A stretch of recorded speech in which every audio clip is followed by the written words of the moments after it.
kami di Makassar Insight ya. Kita masih lanjut lagi untuk pembahasan kita untuk hari ini, Sulawesi Selatan siaga bencana. Untuk saat ini kita sudah terhubung bersama Prof. Adi Mulyana, Kapuslitbang Kebencanaan Unhas. Assalamualaikum warahmatullahi wabarakatuh, Prof.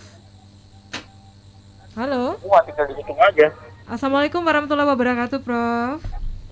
Waalaikumsalam warahmatullahi wabarakatuh. Ya, kecil suaranya, Prof. Gimana kabarnya, Prof? Ya, alhamdulillah baik-baik. Gimana kabarnya? Alhamdulillah, terima kasih sudah bergabung di Makassar Insight, Prof. Oke. Iya. Baik. Jam berapa ini? Jam 12 ya? Jam 11.55, Prof. Oke, 11.55 ya. Soalnya ini di sebelah rumah masih azan, jadi takutnya masuk ke ini. Bisa langsung aja. Oke. Ya, Prof, ini terkait bencana yang terjadi, banjir bandang yang terjadi di Luwu ya di awal Oktober, 3 Oktober.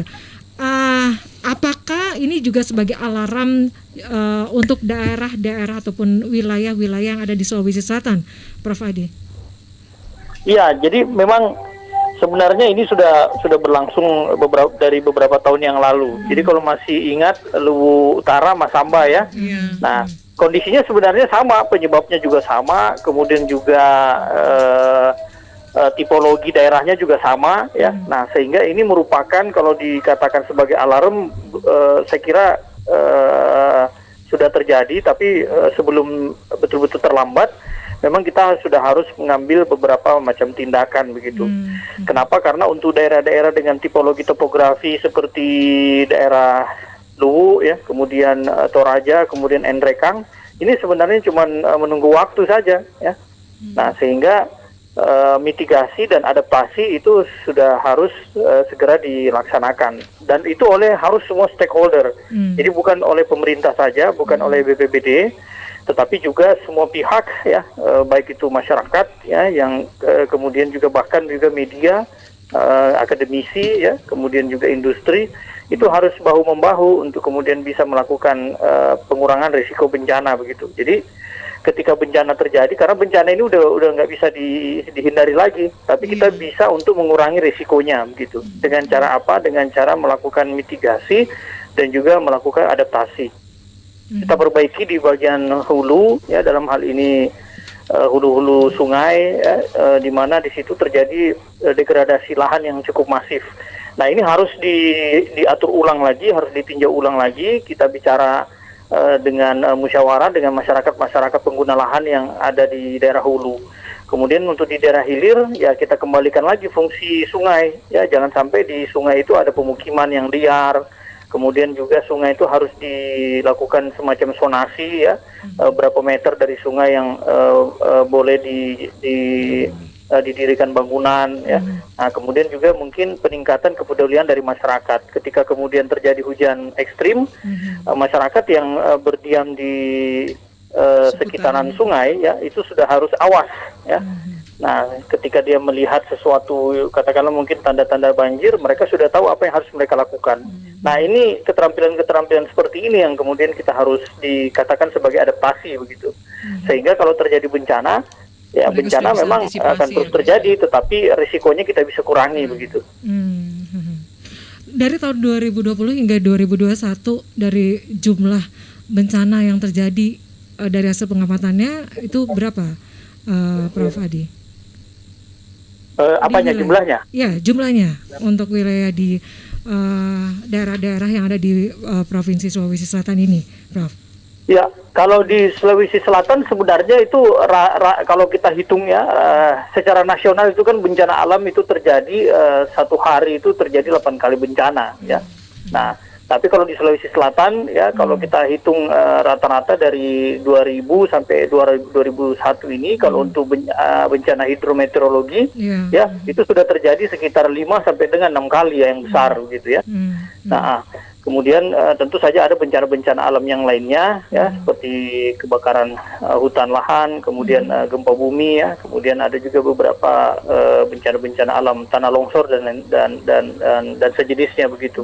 Jadi memang kalau kita merujuk kepada indeks resiko bencana Indonesia, itu adalah sebuah indeks yang memperlihatkan bagaimana potensi bencana pada suatu provinsi yang dikeluarkan oleh Badan Nasional Penanggulangan Bencana, Sulawesi Selatan itu termasuk yang paling tinggi ya di Indonesia. Jadi ada sekitar 7 provinsi yang paling tinggi dan Sulawesi Selatan itu masuk di dalam 7 itu. Ya, masuk di antara yang ke-7. Kemudian untuk wilayah-wilayahnya di mana itu, Prof? Ya, yang pertama kita lihat karakteristik bencananya. Kalau untuk bencana hidrometeorologi seperti banjir ya, tentu saja kita harus mewaspadai daerah-daerah di bagian utara ya. Kenapa? Karena topografi ya di sana itu adalah pegunungan. Kita tahu ya ada pegunungan Latimojong. Nah, tentu saja daerah-daerah di sekitarnya itu merupakan daerah-daerah yang sangat rawan terhadap terjadinya potensi bencana banjir dan banjir bandang. Nah, kemudian di bagian tengah dari Sulawesi Selatan, ya di situ kan ada pedataran Walanai, di situ namanya ada Sungai Walanai. Nah, ini juga sangat rawan, bukan lagi rawan, hampir setiap tahun itu terendam banjir. Kita tahu Danau Tempe di situ ya, di wilayah Sengkang, di wilayah Sopeng.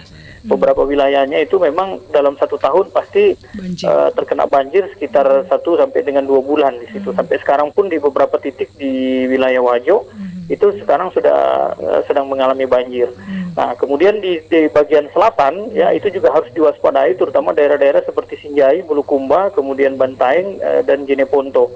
Nah, serta tentu saja Goa ya. Dan tentu saja Makassar di beberapa tempat juga kita harus waspadai. Kenapa? Karena Makassar ini ada beberapa wilayah di Makassar yang mempunyai sungai, di mana sungai tersebut juga berhulu di daerah Goa ya. Nah, ini tentu saja kalau kita lihat masifnya pemanfaatan lahan yang tidak terkontrol di wilayah hulu sungai, itu nanti akan sangat mempengaruhi ya terjadinya banjir. Yang dulu barangkali kalau hujan-hujan deras mungkin banjirnya hanya sekitar beberapa waktu. Sekarang ini karena bagian hulunya sudah mengalami proses alih fungsi lahan ya menjadi katakanlah mungkin perkebunan ya, kemudian pemukiman dan kemudian infrastruktur, maka hujan-hujan yang kemudian turun di wilayah hulu itu langsung menjadi air permukaan, dia tidak terserap ke dalam tanah begitu. Nah, kalau semuanya menjadi air permukaan maka sungai akan cepat penuh ya. Ketika sungai cepat penuh tentu saja akan terjadi banjir dalam waktu tertentu begitu ya. Nah, seperti itu. Jadi hampir semua wilayah kalau boleh dikatakan karena itu tadi BNPB itu mengeluarkan indeks risiko bencana tidak sembarangan ya, mereka sudah melakukan kajian begitu. Dan Sulawesi Selatan menjadi salah satu yang memang sangat rawan ya terhadap bencana-bencana alam, terutama bencana hidrometeorologi seperti begitu. Baik Pak Prof Adi di sini ada juga Pak Edi ya dari BPBD. Assalamualaikum Pak Prof. Waalaikumsalam Pak Edi. Waduh, rupanya kita ketemu di Smart. Iya, kita ketemu di sini. Makanya saya bilang lebih dekat Pak Edi, lebih dekat mic-nya ya.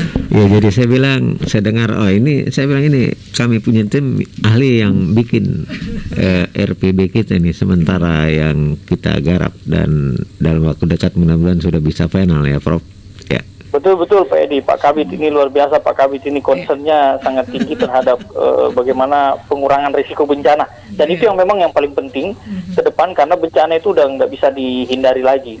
Jadi bagaimana caranya kita mengurangi risiko yang terjadi akibat bencana. Nah, untuk Sulawesi Selatan tadi Pak Edi sudah menjelaskan, kita sudah menyusun satu dokumen yang mana dokumen itu merupakan dokumen wajib yang harus dipunyai oleh semua provinsi maupun kabupaten kota di Indonesia.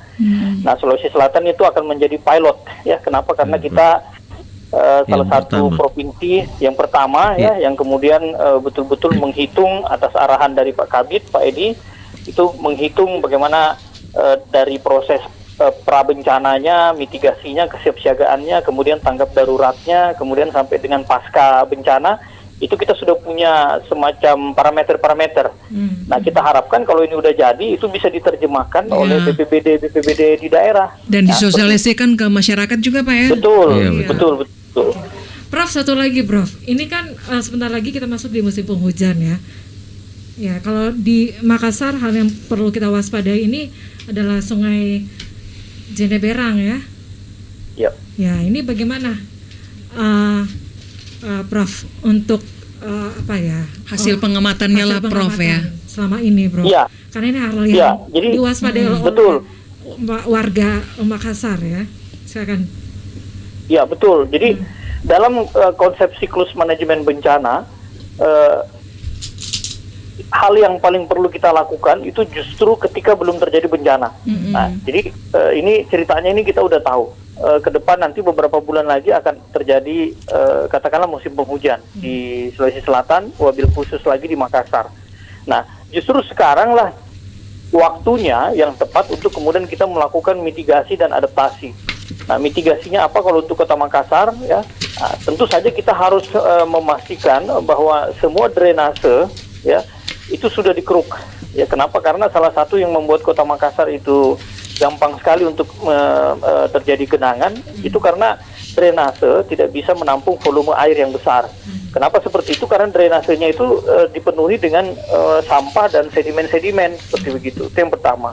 Kemudian yang kedua itu harus dipastikan ya semua saluran-saluran air yang sekunder maupun yang primer itu terkoneksi satu sama lain ya.